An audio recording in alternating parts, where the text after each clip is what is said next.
আসসালামু আলাইকুম। আসলে সবাই ভালো আছেন? ইনশাআল্লাহ আমিও ভালো আছি আপনাদের দোয়ায়।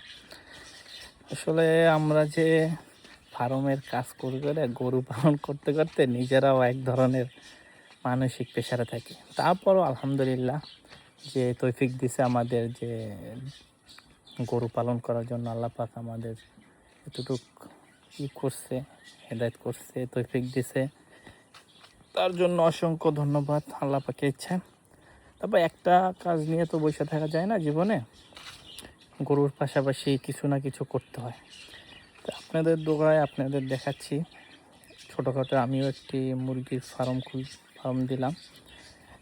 দেখা যায় আপনার অল্প টাকায়, অল্প পুঁজিতে কিছু না কিছু আয় করা যায়। আপনাদের প্রসেসিংটা দেখাচ্ছি যে আপনারা কীভাবে অল্প খরচে একটি ফার্ম দিয়ে সংসার চালানো বা নিজের খরচা, বাসার ফ্যামিলির খরচা উঠাইতে পারেন।